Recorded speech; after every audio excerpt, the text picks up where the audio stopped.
4절 상반절에 보게 되면 이런 말씀이 나왔죠. 무릇 하나님께로부터 난 자마다 세상을 이기느니라. 하나님께로부터 난 자는 거듭난 자를 말하죠. 거듭난다라고 하는 말은 이로부터 난다는 의미입니다. 이로부터 난다는 말은 하나님의 생명, 예수님의 생명으로 다시 태어나는 것을 말하죠. 그러면 누가 하나님께로부터 난 자가 되죠? 첫째로 예수께서 그리스도이심을 믿는 자죠. 자, 요한일서 5장 1절 상반절의 말씀을 읽겠어요. 다 같이요. 예수께서 그리스도이심을 믿는 자마다 하나님께로부터 난 자니. 자, 누가 하나님께로부터 난 자가 될 수 있느냐 그러면 예수께서 그리스도이심을 믿는 자라고 되어 있어요. 자, 그리스도라는 말은 무슨 말이라고 그랬어요? 기름 부음을 받은 자를 말하죠. 기름 부음을 받은 자는 유대인들이 그토록 사모하며 기다려왔던 메시아를 말합니다. 그러니까 그리스도, 메시아, 기름 부음 받은 자는 다 동일한 의미의 말입니다. 구약에서 기름 부으심을 받은 자는 왕과 제사장과 선지자라고 했죠. 그러므로 구약의 백성들은 이제 우리 가운데 오실 메시아는 왕과 제사장과 선지자로서 그 사역을 감당하기 위하여 이 땅에 오신다고 믿고 있었습니다. 실제로 예수 그리스도는 메시아로 오셔서 왕과 제사장과 선지자로서의 사역을 감당하셨습니다. 자, 제사장으로서는 어떻게 사역을 감당하셨죠? 친히 화목제물이 되어 십자가에서 죽으심으로 우리의 모든 죄를 사하셨습니다. 그래서 다 이루었다라고 말씀을 하셨죠.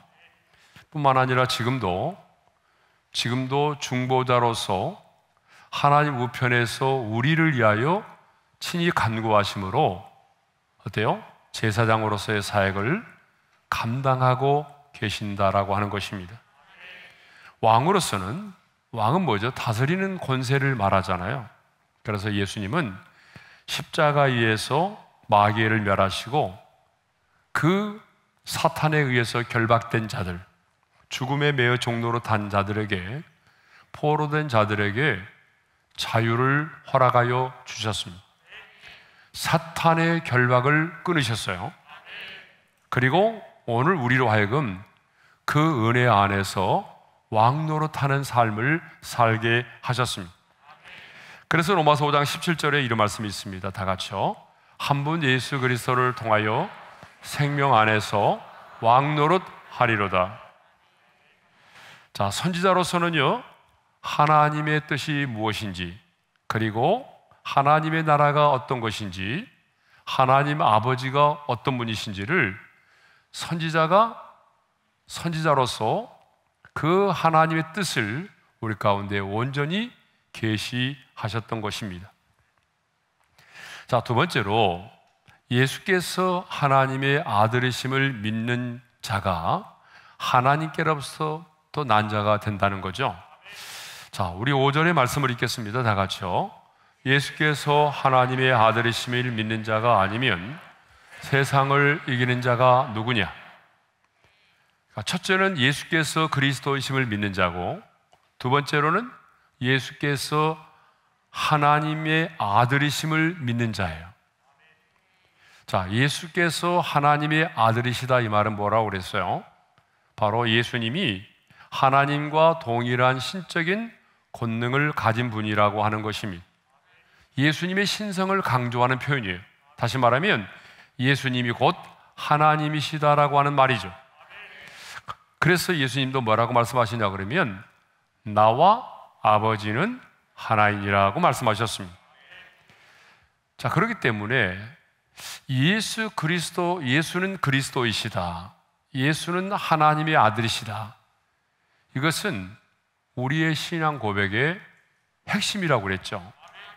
우리의 신앙 고백의 핵심이 뭐냐? 예수는 그리스도시요 예수는 하나님의 아들이십니다라는 고백이죠. 그래서 마태복음 16장 16절에서 예수님께서 뭐라고 말씀하셨어요? 너희는 나를 누구라 하느냐? 그럴 때 베드로가 이렇게 말씀을 했어요. 주는 그리스도시요 살아계신 하나님의 아들이시니다. 주는 그리스도시요 살아계신 하나님의 아들이십니다. 이 고백은 우리의 신앙 고백의 핵심입니다. 이 고백이 너무 중요한 거예요. 그래서 여러분들도 매일 아침 이 고백을 하고 계시나요? 아멘을 안 하신 분이 보니까 아직 안 하고 계신 분들이 계신 것 같은데, 여러분 이 고백은요, 여러분들이 아침에 딱 눈을 뜨면서 하루의 일과가 시작되는 그 시간에 이 고백을 하면서 하루를 시작하면 여러분의 인생이 참 성공적인 인생이 될 수가 있습니다. 네. 왜냐하면 이 고백 속에 우리의 모든 신앙의 고백이 들어있을 뿐만 아니라 이 신앙의 고백이 결국은 우리의 인생의 운명을 결정합니다. 우리 자신의 신분을 결정하고 성공과 실패를, 그리고 행복과 불행을 결정하는 것입니다. 자, 왜 하나님께로부터 난 자가 세상을 이기죠? 자, 우리 요한일서 4장 4절의 말씀을 읽겠어요. 다 같이요. 자녀들아 너희는 하나님께 속하였고 또 그들을 이겼나니 이는 너희 안에 계신 이가 세상에 있는 자보다 크심이라. 내 안에 계신 분이 세상에 있는 자보다 크시다라고 말씀하고 있어요. 그럼 내 안에 계신 이가 누구냐? 십자가에서 내 모든 죄를 사하신 분이죠. 그래서 골로새서 2장 13절에 보게 되면 우리의 모든 죄를 사하시고, 두 번째로는 십자가에서 마귀의 일을 멸하신 분이죠. 요한일서 3장 8절의 말씀을 우리 다 같이 함께 읽겠습니다. 시작. 하나님의 아들이 나타나신 것은 마귀의 일을 멸하려 하심이라. 세 번째로 우리 안에 계신 분은 어떤 분이냐면 십자가에서 정사와 권세를 밝히 드러내시고 승리하신 분입니다. 골로새서 2장 15절의 말씀을 읽겠습니다. 통치자들과 권세들을 무력하여 드러내어 구경거리로 삼으시고 십자가로 그들을 이기셨느니라. 이 예수님이 바로 내 모든 죄를 사하시고 십자가에서 마귀를 멸하시고 십자가에서 마귀가 가지고 있는 모든 것들을 무장해제시키시고 승리하신 그 주님이 지금 내 안에 계신다는 거예요. 그리고 우리는 이분에게 속해 있다는 거예요. 그러니까 우리가 가져야 될 믿음이 어떤 믿음이냐 그러면 이 예수님이 내 안에 계시고 나는 이 예수님께 속해 있다라고 하는 그 믿음을 갖는 게 중요하다는 거죠. 그래서 4절 하반절에 이렇게 말씀하고 있습니다. 다 같이요. 세상을 이기는 승리는 이것이니 우리의 믿음이니라. 그러니까 예수께서 그리스도이심을 믿는 믿음, 예수가 하나님의 아들이심을 믿는 믿음, 예? 오늘 우리에게 필요한 믿음이 바로 이 믿음이에요. 거기에 더불어서 우리의 죄를 완전히 사하시고 마귀를 멸하시고 승리하시고 그 주님이 지금 내 안에 계신다. 그리고 나는 그분에게 속해 있다라고 하는 이 믿음, 이 믿음이 결국 뭐예요? 우리로 하여금 승리하게 만든다라고 하는 것입니다. 그래서 어떤 믿음이 나로 하여금 승리하게 만드느냐 그러면 예수가 그리스도이시고 하나님의 아들이심을 이 믿는 믿음, 이 믿음이 우리로 하여금 승리하게 만든다는 거예요. 그래서 승리의 공식은 믿음이죠. 우리의 삶의 방식도 믿음이죠. 그러면 우리가 가져야 될 믿음은 어떤 믿음이냐? 바로 이 믿음이라는 거예요. 그래서 오늘 우리는 이 믿음으로 싸워 승리해야 됩니다. 오늘 승리하지 않으면 아무 의미가 없어요.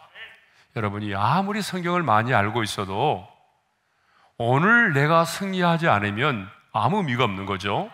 그러니까 오늘 이 밤에 여러분이 나오셨다면 이 기도의 자리에서 오늘 이 밤에 꼭 승리하고 돌아가시기를 바랍니다. 이 믿음으로 승리하시기를 바랍니다. 요한은 지금까지 예수 그리스도에 대한 믿음이 세상을 이긴다고 했어요. 그런데 이제부터는 믿음의 대상이신 예수 그리스도가 어떤 분이신지에 대하여 언급을 하고 있어요. 인간의 몸을 입고 이 땅에 오신 그 예수 그리스도에 대해서 말씀하고 있는데, 성육신하신 예수 그리스도는 예수 그리스도에 대하여 물과 피와 성령께서 증언하고 있다라고 말해요. 자, 우리 6절의 말씀을 읽겠습니다. 다 같이요. 이는 물과 피로 임하신 이시니 곧 예수 그리스도시라. 물로만이 아니요 물과 피로 임하셨고 증언하는 일은 성령이시니 성령은 진리니라. 자, 이는 이렇게 시작하죠. 이는이라는 말은 세상을 이기게 하시는 예수 그리스도를 말하죠. 그러니까 세상을 이기게 하시는 예수 그리스도가 어떤 분이시냐? 그러면서 물과 피로 임하신 예수라 이렇게 말하고 있어요. 그러면 자, 여기서 물과 피는 무엇을 의미하죠? 여러분 아마 설교를 들으면서 예전의 교회라든지 또 다른 곳에서 아주 다양한 해석의 말씀으로 들으셨을 거예요. 이 물과 피는 해석이 다양합니다. 자, 첫째로 이 물과 피를요, 세례와 성찬을 의미한다라고 말하는 분이 계세요. 대표적으로 종교개혁자 루터와 칼빈은 여기서 말하고 있는 물과 피는 세례와 성찬을 의미한다 이렇게 말해요. 자, 두 번째로는 여기 나오는 물과 피는 십자가의 희생을 말한다. 그래서 우리 예수님이 십자가에 달려 죽으실 때에 흘리셨던 그 물과 피를 말한다. 그렇게 말을 해요. 그렇게 주장하는 분은 어거스틴이라고 하는 분이 그렇게 주장을 하고 있습니다. 근데 이제 많은 분들은 이 세 번째, 공생애의 시작과 완성을 의미한다. 그렇게 봐요. 그러니까 좀 더 많은 분들은 이 물과 피는 공생애의 시작과 완성을 의미한다라고 봐요. 자, 우리 예수님은 공생애를 어떻게 시작하셨어요? 요단강에서 물로 세례를 받으심으로 공생애를 시작하셨죠. 그리고 예수님은 십자가에서 피 흘려 죽으심으로 모든 죄를 대속하시는 사역을 마치셨어요. 그러므로 물은 공생애의 시작을 말하는 것이고, 그리고 피는 공생애 사역의 완성을 말한다라고 하는 것입니다. 따라서 공생애의 시작을 알리는 물과 공생애의 완성을 상징하는 피는 곧 예수님이 인간의 몸을 입고 이 땅에 오셔서 행하신 사역의 전체를 포괄적으로 표현하고 있는 말이라는 거예요. 그러니까 물과 피는 예수님의 공적인 사역으로부터 시작해서 마지막 십자가의 사역까지의 예수님의 사역을 포괄적으로 표현해주는 말이다. 저도 그렇게 생각을 합니다. 그러니까 세례를 받으심으로 공생애를 시작하심과 십자가에 죽으신 이 사건이 바로 예수 그리스도이심을, 예수가 그리스도이심을 아주 강력하게 그리고 확실하게 보여주고 있는 거라는 거죠. 그러니까 예수님께서 공생애를 시작하시면서 그 물로 세례를 받으실 때, 그것부터 시작을 해서 예수님이 마지막에 십자가에서 피 흘려 죽으시기까지의 예수님의 사역 전체를 보게 되면 바로 예수가 그리스도이심을 가장 분명하게 드러내 보이고 있다라고 하는 거죠. 더 나아가 예수가 그리스도이심을, 하나님의 아들이심을 증언하는 이가 계시는데 그분이 곧 성령님이시라는 거예요. 자, 우리 6절 하반절의 말씀을 읽어볼까요? 다 같이요. 증언하는 이는 성령이시니 성령은 진리니라. 자, 지금까지 우리는 물과 피가 예수가 그리스도이신과 하나님의 아들 되심을 그 물과 피가 증언한다고 그랬죠. 이번에는 성령님께서 예수가 그리스도이심과 하나님의 아들이심을 우리 가운데 증언하고 있다는 거예요. 성령님의 주된 사역이 뭐죠?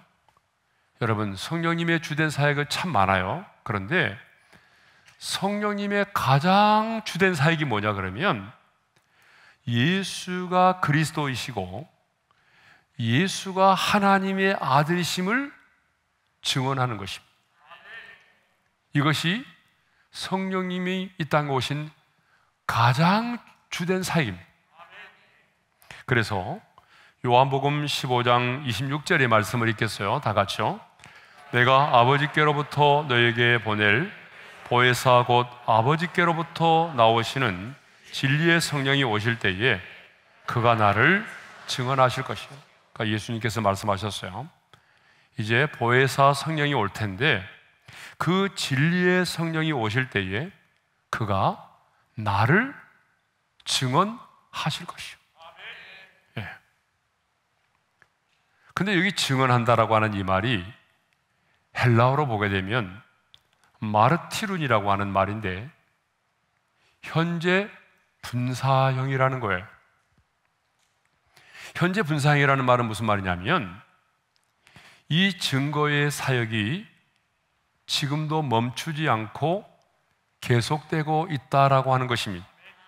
그러니까 무슨 말이냐면 성령님은 지금도 변함없이 예수가 그리스도이시고 예수가 하나님의 아들이심을 지금도 끊임없이 증언하고 계신다는 거예요. 그래서 고린도전서 12장 3절에 보게 되면 성령으로 말미암지 않고는 예수를 주시라 할 수 없느니라. 성령께서 역사해 주셔야만이 사람들이 예수님은 그리스도시고 예수는 하나님의 아들이시고 예수는 우리의 주가 되신다는 사실을 고백한다는 거예요. 그래서 부활하신 예수님은 승천하시기 직전에 너희는 이로부터 능력으로 입혀질 때까지 이 성에 머물라 그렇게 말씀했잖아요.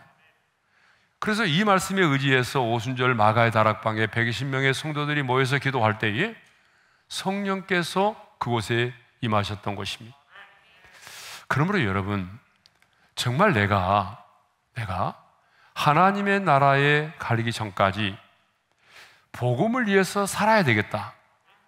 내가 하나님의 나라의 확장을 위해서 하나님의 나라를 위해서 내가 살아야 되겠다 라고 마음을 먹었다면 그 사람은 반드시 뭘 구해야 되죠?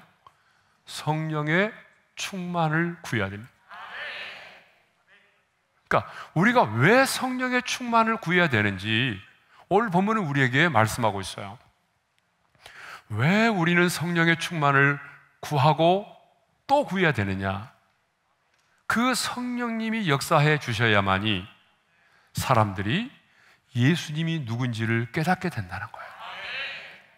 성령님이 역사해 주실 때에 예수가 그리스도이심과 예수가 하나님의 아들이심을 성령님이 증언해 주셔야 사람들이 깨닫게 된다는 거예요. 우리 인간의 논리로는 설명할 수가 없어요. 여러분이 아무리 논리적으로 이 복음을 전한다고 할지라도 성령님께서 역사해 주지 않으면 누구도 이 복음을 깨달을 수가 없는 거예요.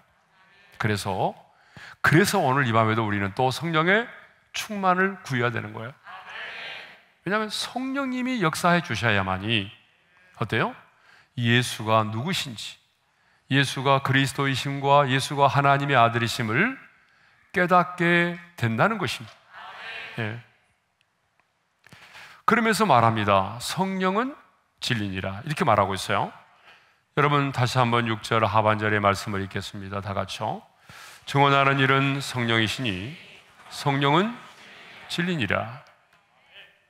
예수를 증언하는 그 성령님이 뭐라고요? 예수를 증언하는 성령님이 뭐라고요? 진리다라고 말해요. 그렇습니다, 여러분. 성령님은 진리의 영이십니다. 그래서 예수님은 보혜사를 너에게 주사 영원토록 너희와 함께 있게 하실 것을 말씀하시면서 성령은 진리의 영이라고 말씀하셨어요. 요한복음 14장 17절의 말씀을 읽겠습니다. 다 같이요. 그는 진리의 영이라. 세상은 능히 그를 받지 못하나니 이는 그를 보지도 못하고 알지도 못함이라. 여러분, 성령님은 진리의 영이시래요.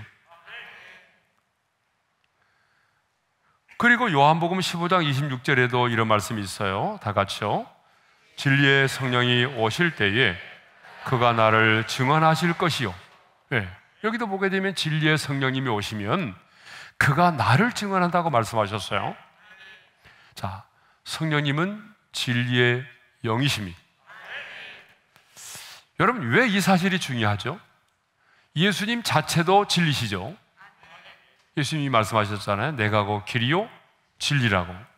그러니까 예수님도 진리지만 그 예수님에 대해서 증언하는 분이 성령님이 진리가 아니라면 여러분 어떤 일이 벌어지겠어요?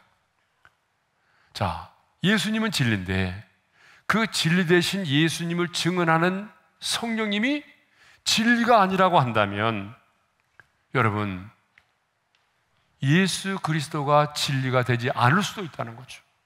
사람들이 그렇잖아요. 여러분, 똑같은 사실도 누가 전달하느냐에 따라서 다르잖아요. 그죠? 그러니까 진리 대신 성령께서 예수는 그리스도이시고 예수는 하나님의 아들이시라는 것을 증언하기 때문에 어떻다는 거죠? 아무리 세월이 흘러도 이것은 변할 수 없는 진리라는 거예요. 예수가 그리스도이심이라는 사실, 예수가 하나님의 아들이라고 하는 이 사실은 아무리 세상이 변하고 세월이 흘러도 영원히 변치 않는 진리가 된다는 것입니다. 왜? 진리신 성령께서 그렇게 증언하셨기 때문이에요.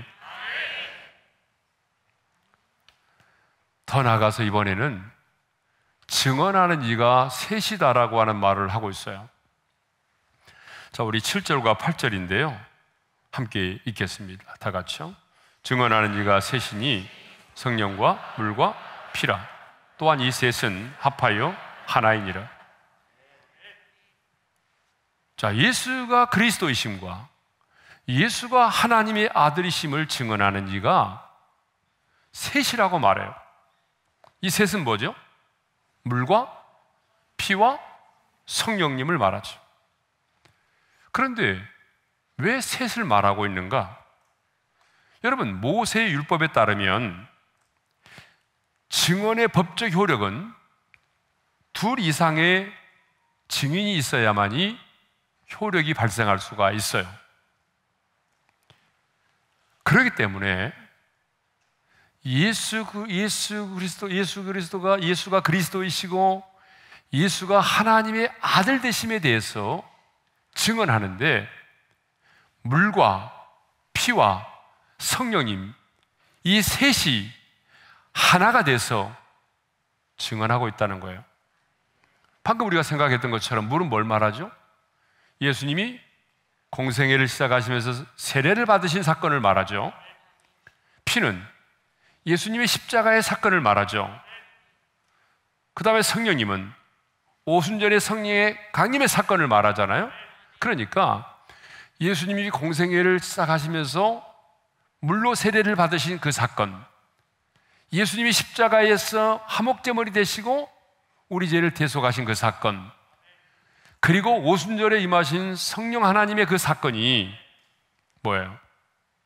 이 세 가지 사건이 예수가 그리스도이시며 예수가 하나님의 아들이심을 확실하게 증언하고 있다는 것입니다. 그런데 이 셋이 합하여 뭐라고 그랬어요? 하나이니라. 여러분, 여기서 하나이니라고 하는 말은 무슨 말인가 하면은 그 셋이 하나를 지향하고 있다는 거예요. 그 셋의 증거가 일치한다는 거예요. 물의 사건은 이렇게 말하고, 십자가의 사건은 예수님에 대해서 이렇게 말하고, 성령님은 이렇게 말하고, 그런 게 아니고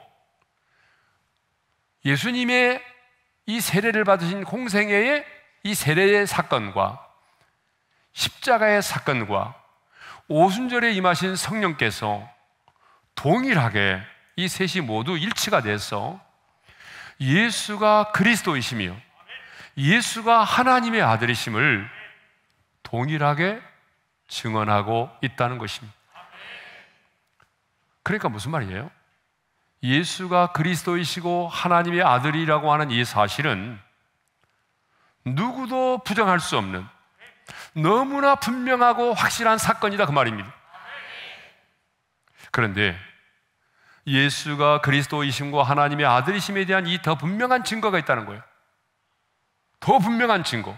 지금까지는 물과 피와 성령께서 하나가 돼서 예수님에 대해서 증언했는데 이번에는 더 확실한 분명한 증거가 있다는 거예요.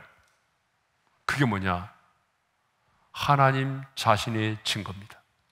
9절의 말씀을 읽겠어요. 다 같이요. 만일 우리가 사람들의 증언을 받을진대 하나님의 증거는 더욱 크도다.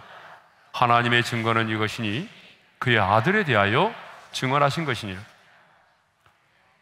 여러분, 사람들의 증언도 법정에서 두 사람 이상이 동일하게 증언하게 되면 효력을 발생하잖아요.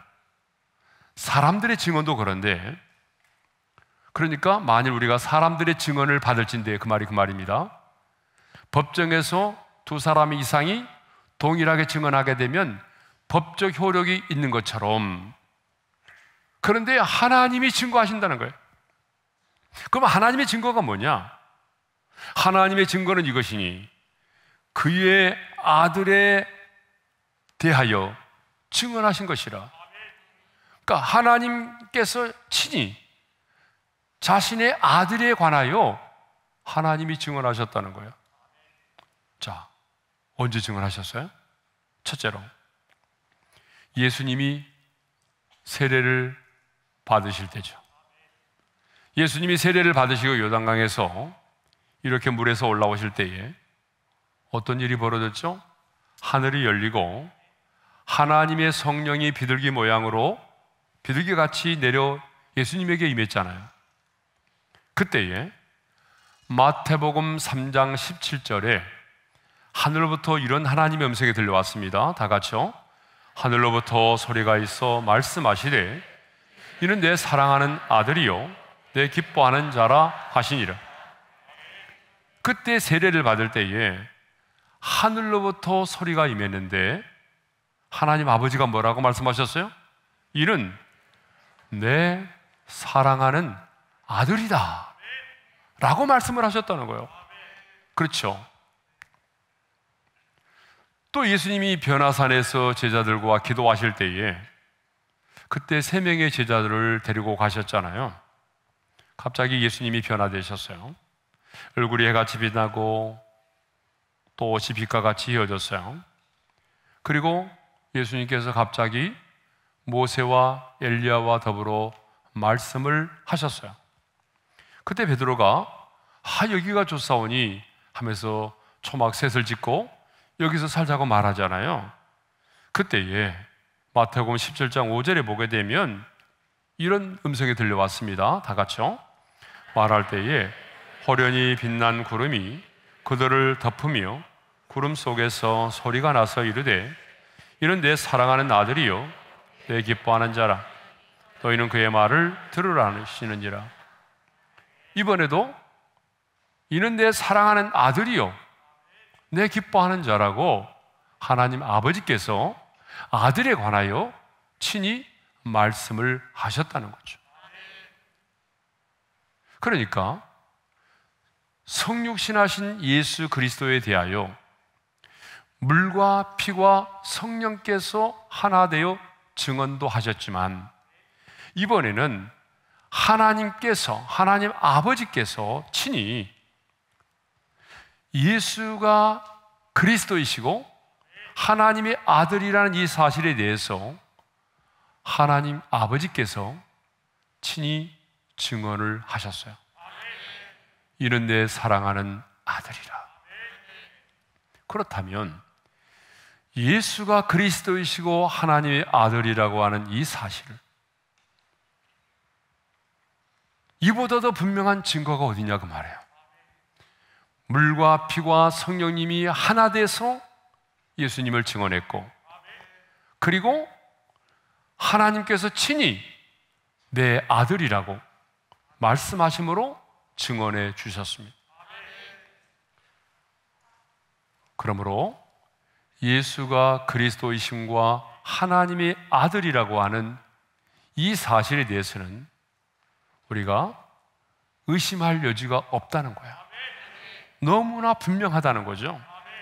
그러므로 하나님의 아들을 믿는 자는 자기 안에 증거가 있어야 된다는 거죠.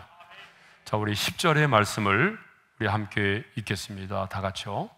하나님의 아들을 믿는 자는 자기 안에 증거가 있고 하나님을 믿지 아니하는 자는 하나님을 거짓말하는 자로 만드나니 이는 하나님께서 그의 아들에 대하여 증언하신 증거를 믿지 아니하였음이니라. 하나님의 아들을 믿는 자는 자기 안에 증거가 있다는 거예요. 그러니까 하나님의 아들을 믿는 자가 누구죠? 바로 예수께서 그리스도이심과 하나님의 아들이심을 믿는 거죠. 그러나 하나님을 믿지 않는 자는 하나님을 거짓말하는 자로 만든다고 말씀하고 있어요. 그러니까 오늘 예수가 그리스도이심을 믿지 않고 예수가 하나님의 아들이심을 믿지 않는 자는 믿지 않는 것으로 끝나는 것이 아니라 하나님을 거짓말하는 자로 만든다는 거예요. 왜 그럴까요? 그 이유는 하나님께서 하신 증거를 믿지 않는 자이기 때문입니다. 이렇게 물과 피와 성령을 통해서 예수 그리스도에 대하여 증언하셨고 하나님 아버지께서 친히 이렇게 내 사랑하는 아들이라고 하나님께서 증언하셨는데 오늘 그 하나님의 아들 되심을 믿지 않는다면 하나님의 아들이심을 믿지 않는 것으로 끝나는 것이 아니고 이는 내 사랑하는 아들이라고 말씀하신 그 하나님을 뭘로 만든다는 거예요? 거짓말하는 자로 만든다는 거죠. 그래서 여러분, 하나님의 아들을 믿지 않은 자는 하나님을 거짓말하는 자로 만들기 때문에 하나님의 심판이 큰 것입니다. 자, 그러면서 오늘은 계속해서 증거에 대한 얘기를 하고 있습니다. 또 증거는 이것이니 라고 말씀하고 있어요. 우리 11절의 말씀을 읽겠습니다. 다 같이요. 또 증거는 이것이니 하나님이 우리에게 영생을 주신 것과 이 생명이 그의 아들 안에 있는 그것이니라. 자기 아들에 대한 또 다른 증거예요. 또 다른 증거가 뭐냐 그러면 첫째로 영생을 주신 것이라는 거예요. 영생을 주신 것. 여러분은 영생을 어떻게 생각하세요? 영생하게 되면 죽지 않고 하나님의 나라에 가서 영원히 사는 것, 물론 영생은 영원히 사는 생명을 말하죠. 그러나 단순히 끝이 없는 생명이 아닙니다. 많은 사람들은요, 영생을 말할 때에 생명의 길이로 생각할 때가 있어요. 그런데 성경이 말씀하고 있는 영생은 단순하게 생명의 길이를 말하지 않아요. 죽지 않고 영원히 사는 것, 생명의 길이 아니에요. 왜냐하면 단순히 생명의 길이로 말한다고 한다면 불신자도 마찬가지예요. 여러분, 예수를 믿지 않는 자도 생명의 길이로 말하면 그들도 그 영혼이 죽지 않아요. 그렇죠? 여러분, 예수를 믿지 않는 자도 지옥의 불못에 떨어지면 몇 년 살다가 죽나요? 몇 년 고통당하고 죽어요? 아니죠. 영원한 지옥의 불못입니다. 영원한 고통이에요. 영원히 죽지 않고 고통을 당하는 거예요. 그러니까 영생이라고 하는 것을 단순히 생명의 길이로만 생각하면 안 된다는 거죠. 그것은 믿지 않은 사람도 동일해요. 믿지 않은 사람도 영원히 살아요. 그러면 영생은 뭐죠? 단순한 생명의 길이를 말하는 것이 아니라 하나님의 생명을 말합니다. 하나님의 생명으로 영원히 사는 것을 말하는 거예요. 그러니까 영생은 하나님의 생명으로 영원히 사는 거예요. 하나님의 생명으로 영원히 살기 때문에 어때요? 하나님과의 친밀한 사귐을 누리는 것이고 하나님과의 사랑을 경험하는 것이고, 예, 하나님의 음성을 듣는 것이고 하나님의 생명으로 영원히 사는 것입니다. 두 번째로 자기 아들에 대한 또 다른 증거가 뭐냐 그러면 이 생명이 그의 아들 안에 있는 것입니다. 놀랍게도 이 영원한 생명, 영생이 그의 아들 안에 있다는 거예요. 요한복음 5장 26절의 말씀을 읽겠습니다. 다 같이요. 아버지께서 자기 속에 생명이 있음 같이 아들에게도 생명을 주어 그 속에 있게 하셨고, 예수님 안에도 생명이 있다는 거예요. 그러면 예수님 안에 있는 생명의 특징이 뭘까요? 아마 이것은 제가 한 100번 이상 설교했으니까 우리 오른교회 성도라면 아마 알 거예요. 예수님 안에 있는 생명의 특징이 뭐냐? 예수님 안에 있는 생명의 특징을 알려면 내가 부모로부터 물려받은 육체의 생명을 알면 쉽게 구별이 돼요. 그렇죠? 저와 여러분도 이 땅에 부모님에 의해서 태어났잖아요. 그죠? 부모님이 여러분에게 생명을 주었잖아요. 그러면 그 부모님이 여러분에게 주신 생명은 뭐예요? 특징이 뭐예요? 부모님으로부터 물려받은 내 생명은 재성과, 그렇죠, 아담으로부터 흘러오는 언제가 있는 거죠. 그렇잖아요. 그러니까 가르쳐주지 않아도 스스로 알아서 다 죄를 짓습니다. 뭐 진짜 자녀들 키우다 보게 되면 여러분 손주들 보니까 어때요? 알아서 거짓말하고 알아서 핑계대고 알아서 다 해요. 가르쳐주지 않아도 아담으로부터 흘러온 원죄를 갖고 있어요. 죄성을 갖고 있어요. 스스로 알아서 죄를 너무나 잘 져요. 죄를 지는 게 더 익숙해요. 왜요? 아담으로부터 물려받은 그 죄성이 우리 안에 있기 때문이죠. 또 뭐예요? 죽어야 돼요. 그러니까 영혼은 이미 죽어 있고 육체적으로는 죽을 수밖에 없는 존재로 태어난 거잖아요. 이게 부모님이 내게 물려준 생명이에요. 그런데 예수님 안에 있는 생명은 뭐예요? 죄와는 무관하고 죽음을 이긴 생명이에요. 그래서 예수님은 성령으로 잉태되어 이 땅에 오셨어요. 아담으로부터의 죄성이 들어오지 않도록 하기 위해서 성령으로 잉태되셨고 죽음을 정복하고 부활하셨어요.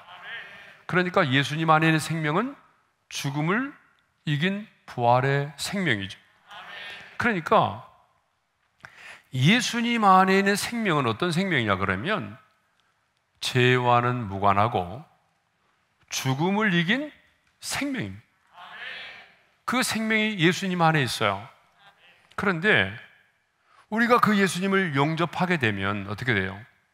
그 생명으로 우리가 다시 거듭나게 되는 거죠.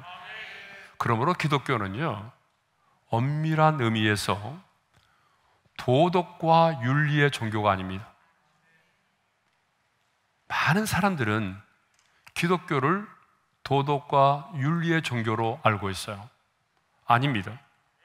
물론 기독교인이면 이 세상 사람들보다도 더 도덕적이지 윤리적인 삶을 살아야 되겠죠. 그러나 기독교는 엄밀하게 말하면 생명입니다. 기독교는요, 우리가 종교로 보긴 보지만은 어쩔 수 없이 종교라고 말하지만 엄밀하게 말하면 기독교는 종교가 아닌 생명입니다. 그러니까 우리가 복음을 전해야 되고 자녀들을 하나님의 말씀으로 양육하지 않으면 안 되는 이유가 뭐죠? 그것은 우리가 가르치고 우리가 전하는 이 복음이 생명을 다루고 있기 때문에 그렇습니다. 생명의 문제라는 거예요. 대학에 들어가고 안 들어가고의 문제가 아니고, 대학에 진학하느냐 못하느냐의 문제가 아니고요, 직장에 들어가느냐 안 들어가느냐, 결혼을 해야 되느냐 말아야 되느냐, 여러분 이 문제보다도 심각한 게 뭐예요? 생명의 문제라는 거예요. 생명, 영원한 생명의 문제라는 거예요.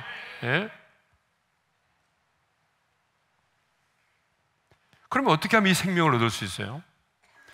생명이신 예수 그리스도를 소유하면 되는 거예요. 소유한다는 건 뭘 의미하죠? 믿는 걸 말하는 거예요. 그래서 성경은 믿음 외에 어떤 조건도 제시하지 않아요. 그렇죠? 우리가 영생을 얻는다라고 말할 때 성경은 그 어떤 조건도 제시하지 않습니다. 오직 믿음이에요. 그렇다고 해서 이 믿음을 조건이나 공로로 생각해서는 안 되죠. 왜냐하면 이 믿음 역시 하나님의 은혜로 우리 가운데 주어졌기 때문이죠.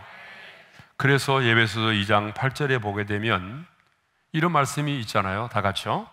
너희는 그 은혜에 의하여 믿음으로 말미암아 구원을 받았으니 이것은 너희에게서 난 것이 아니요 하나님의 선물이라. 그러니까 우리가 믿음으로 구원을 받고 영생을 얻었는데 그 믿음도 뭐예요? 하나님의 은혜에 의하여 주어진 거라는 거예요. 그러니까 선물은 뭐죠? 내가 그냥 받으면 내 것이 되는 거죠. 근데 여러분, 선물을 안 받으면요, 내 것이 안 되는 거예요. 그래서 믿음이라는 것은 하나님이 주시는 영생의 선물을 받기 위해서 손을 내미는 거예요. 이게 믿음입니다. 하나님이 영생의 선물을 완벽하게 준비하셨어요. 그리고 이제 우리에게 내가 너에게 영생을 주노니 할 때에 그 영생이라는 선물을 내가 손을 내밀어서 받는 게 뭐예요? 이게 바로 믿음입니다. 아무리 영생이라는 선물을 하나님이 준비하셨어도 내가 너에게 영생을 주노라, 그런데 저 안 받을 거예요, 그러면은 뭐예요? 그게 불신앙이에요. 받으면 뭐예요? 그게 믿음이에요. 은혜는 선물이고 믿음은 하나님께 대한 우리의 응답입니다. 그 응답을 통해서 우리는 영생의 축복을 누리게 되는 거죠. 그러므로 누구든지 이 예수를 믿으면 예수님 안에 있는 생명을 갖게 됩니다. 자, 우리가 잘 아는 말씀들을 좀 빠른 속도로 한번 읽어볼까요? 요한복음 3장 15절입니다. 이는 그를 믿는 자마다 영생을 얻게 하려 하심이니라. 세상을 이처럼 사랑하사 독생자를 주셨으니 이는 그를 믿는 자마다 멸망하지 않고 영생을 얻게 하려 하심이니라.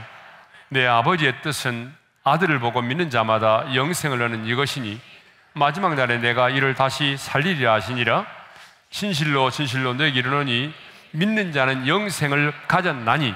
아멘. 여러분, 믿는 자는 영생을 이미 가졌다라고 말합니다. 가질 것이다가 아니에요. 내가 오늘 그 생명 대신 예수 그리스도를 소유했다면, 소유했다는 말이 무슨 말이라고 그랬어요? 믿는다고 그랬죠. 그러니까 예수 그리스도를 내가 믿게 되면 영생을 이미 우리가 얻게 된 것입니다. 하나님의 생명이 이미 우리 안에 와 있는 것이죠. 예. 그러므로 이 세상에는요, 근본적으로 두 종류의 사람밖에 없다는 얘기예요. 생명이 있는 자와 생명이 없는 자. 자, 12절의 말씀을 읽겠습니다. 다 같이요. 아들이 있는 자에게는 생명이 있고 하나님의 아들이 없는 자에게는 생명이 없느니라. 이 세상에는 뭐 다양한 종류의 사람들이 살고 있죠. 그렇죠? 그렇지만 근본적으로 이 세상은 두 종류의 사람밖에 없습니다. 생명이 있는 자와 없는 자입니다. 그러면 생명이 있는 자는 누구죠? 하나님의 아들이 있는 자, 하나님의 아들을 소유한 자. 생명이 없는 자는 하나님의 아들을 소유하지 않는 자, 다시 말하면 믿지 않는 자죠. 그러니까 여러분 한번 잘 생각해 보세요. 세상에 아무리 좋은 대학을 나오고 남들이 부러워하는 명예를 가지고 있고 부귀와 영화의 축복을 누리고 있다고 할지라도 오늘 그 사람 안에 하나님의 아들이 없다면 그 사람은 생명이 없는 자입니다. 아니, 목사님 멀쩡하게 살아있는데요? 아니, 멀쩡하게 살아서 오늘도 야구 구경 갔는데요? 부모님이 주신 생명만 있는 거죠. 오늘 성경이 말하고 있는 이 영생, 하나님의 생명으로 영원히 사는 이 생명, 이 생명이 없다는 거예요.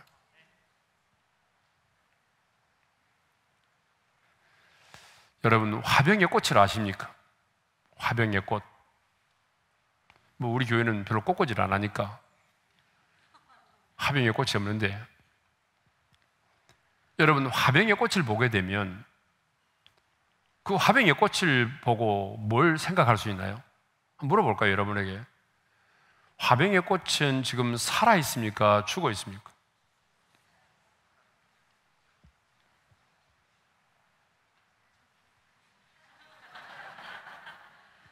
화병의 꽃 살아 있어요? 죽어 있어요? 살아 있다는 무슨 들어보세요? 살아 있다. 죽어 있다. 그럼 뭐예요? 살아도 있고 죽어도 있다.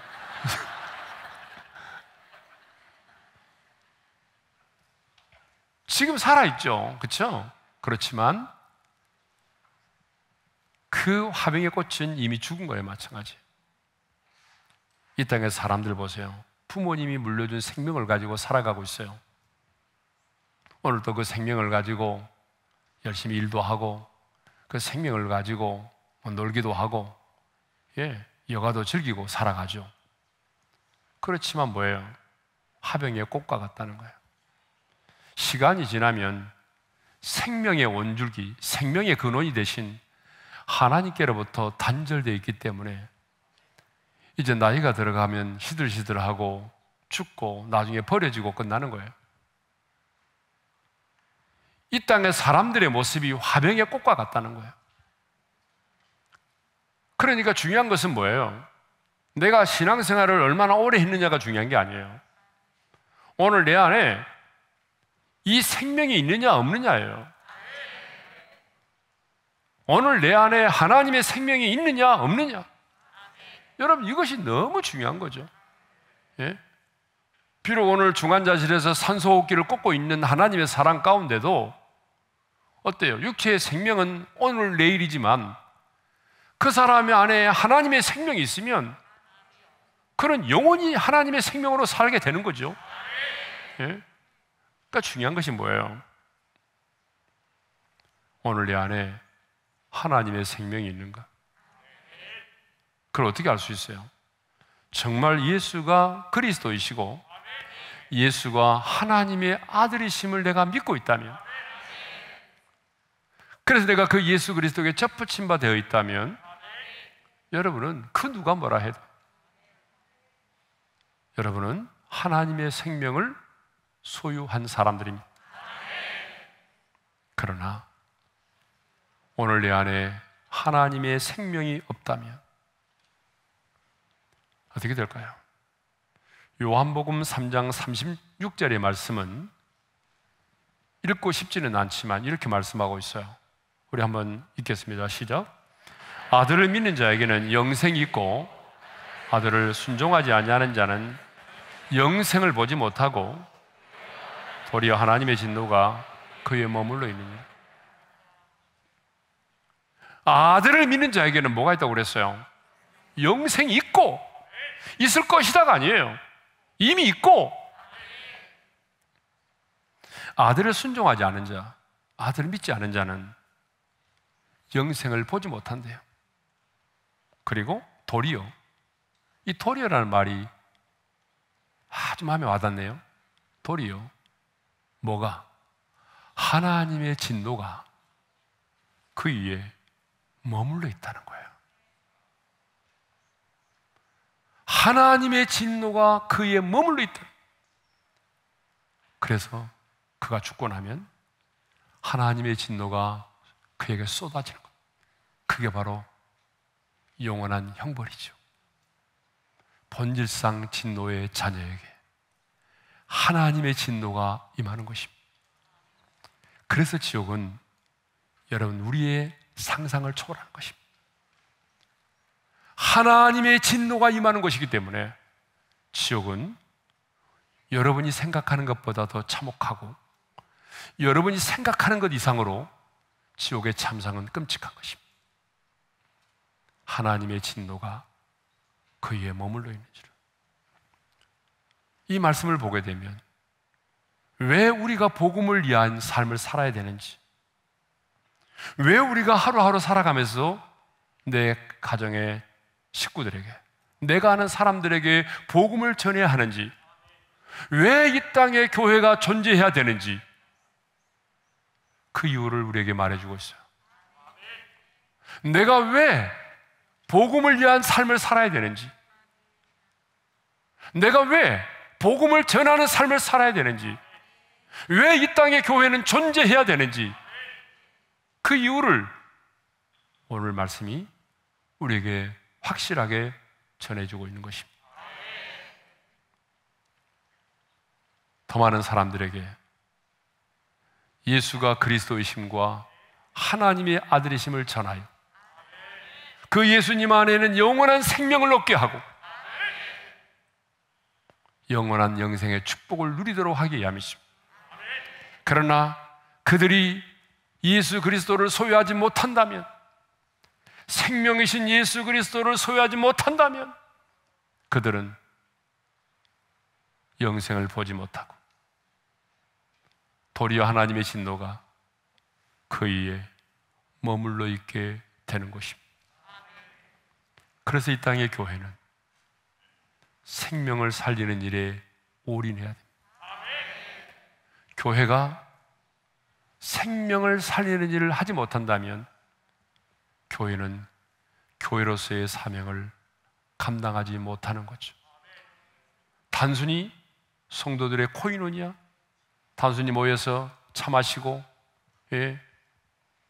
그런 정도의 교회가 아니죠. 그것을 위해서 이 땅에 주님이 교회를 세우는 게 아닙니다. 그래서 교회는 주님 오시는 그날까지 끊임없이 복음을 전해서 이 땅에 죽어가는 영혼들을 살리고, 그래서 많은 사람들로 하여금 영생의 축복을 누리도록 해야 하는 것입니다. 그것이 교회의 사명입니다.